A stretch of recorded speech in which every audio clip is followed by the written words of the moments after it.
Welcome to the garage, friends. So I made a bunch of videos talking about 7 dislikes and 7 likes of the Polaris, and also 7 poorly designed features of the Polaris Sportsman ATVs. Now, today's video is going to be covering my biggest gripe when it comes to Polaris ATVs, especially the Sportsmans.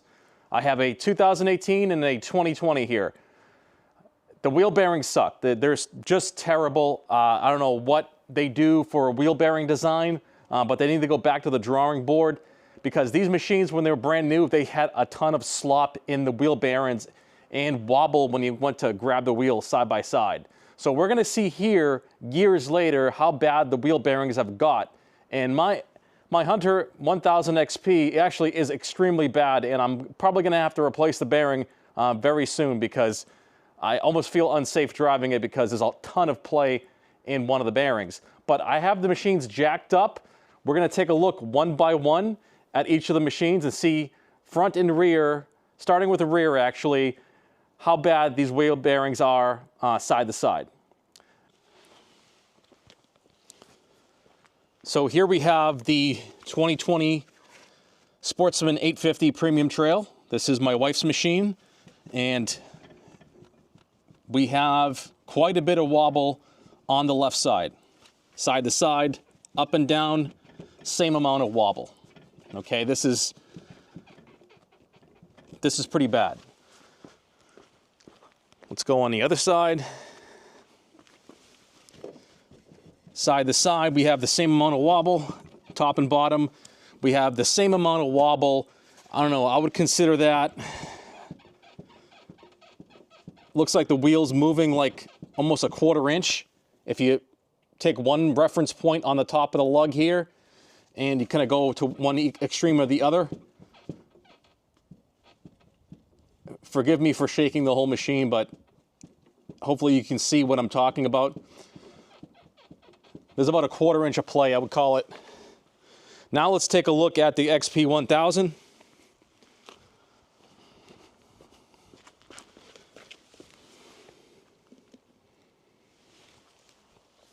We'll first start with the right side. And this one has a lot more play than my wife's 850. Oh. Surprisingly, it's only side to side the play and not up and down.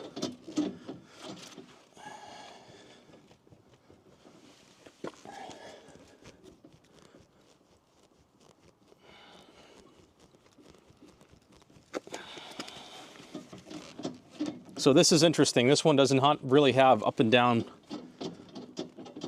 You can just hold this machine. Yeah, I mean, it's got a tiny bit of play when I grab it up and down, but the side to side, there's a ton. So I'm gonna have to investigate that, because on my wife's machine, the 850, had equal play top and bottom, side to side. Let's see on the left side of the Hunter. Holy crap, look at this. Look at that. It's like the wheel is loose or something. I have to investigate this for sure. This is pretty bad. I would consider this like a 1/2 inch of play. Even more at the top. Top to bottom, there's a ton of play. Side to side, there's still a ton of play. So, crazy. I'm pretty sure you guys can see that on the video. So let's go check out the front of the machines now. So let me go jacked up the front side of the machine, and let's do the same thing, see if we can notice any play on the front end. Okay, so we have my wife's 850 Premium Trail 2020. I'm trying to hold the handlebars. Got a little bit of play because of the steering linkage, up and down. This is pretty tight for an up and down motion. The vertical play is pretty tight. There's some play in the steering linkage, which is common for Polaris ATVs to have a little bit of a wobble in the handlebars, kind of like a little looseness feel. A little bit of wobble, but let's check out the other side. It's kind of icy right now in the driveway, so this is kind of difficult. Side-to-side play is about the same as the left side. Up and down is tight. So on my wife's 850 Premium Trail 2020 year, the up and down is tight, and the side-to-side, the lateral motion is, I'm contributing it to the steering linkage, the bushings. I think the steering itself has some play in it on the tie rods. So that's something I will look into, but it's not too bad. I would not consider this front play at all to be severe, as like you saw in the rear of my XP1000 2018 model. So let's check out my XP1000, the front end on it. This I would consider on the 850 to be acceptable. There's nothing to be alarmed with on this right here. But the rear, I'm a little concerned because there is a little bit of extra play in there. That 1/4 inch is still concerning. So let's go take a look. Let's go take a look at the front end on the XP1000 as I try not to trip on ice here. As you can see, I have it jacked up with the plow. So let's start on this side. So on the right side, let's see. I'm holding the handlebars now while I'm doing this so I don't have the thing bouncing around. Okay, there's a little bit extra play there. A tiny bit of play up and down. A little, okay, so there's a tiny bit of play up and down, of vertical play, but the lateral is a little bit more than the 850.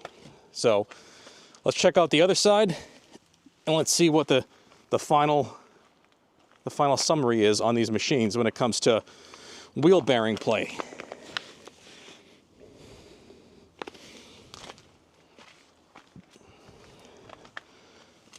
Side to side.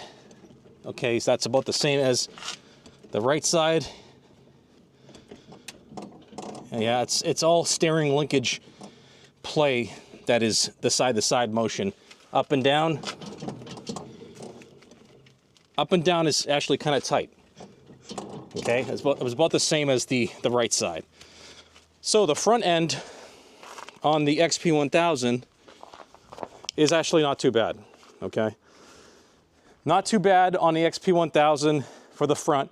Same thing for the 850, not too bad at all, okay? The 850 being a little bit tighter, I think, because obviously it's a newer model by 2 years, 2020 versus 2018.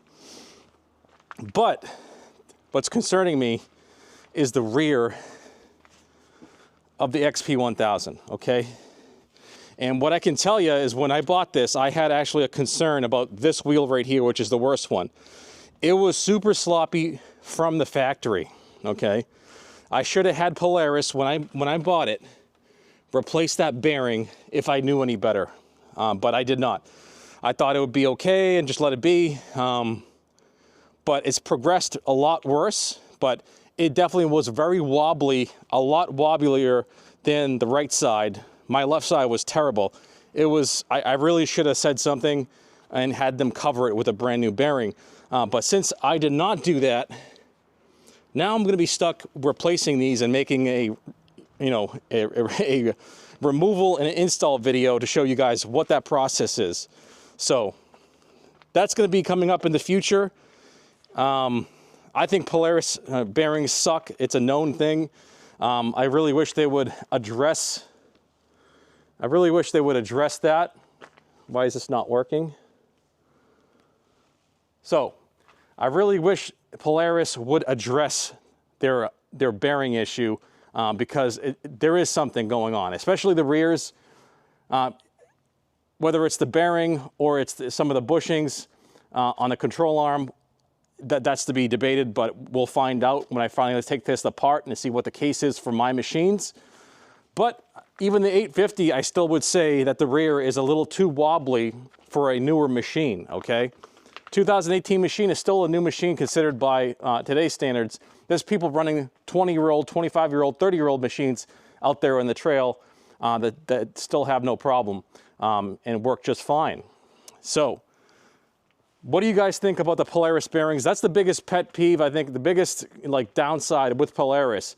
They're great machines, they ride nice, they're modern, they're stylish, they're powerful, they're comfortable.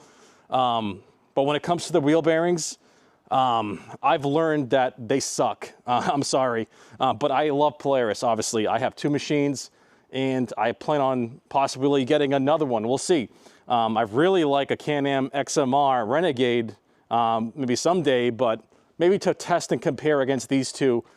These are bad machines. They really are. The XP1000 and the 850 are no freaking joke. I've been really shocked, you know, with the 850, how it compares to the XP1000 and how similar it is, okay? It's got gobs of power. Just the XP1000 has a little more top end. But that's going to be it for the video, guys. If you have any questions or comments, also check out my Polaris playlist. I have a ton of videos. I have over 100 videos covering Polaris content, Sportsman specific, install, replacement, all sorts of cool videos for you guys to check out, and all the different upgrades and cool toys I put on my machines. So I want to thank you guys for watching, and I'll see you in the next one. Take care.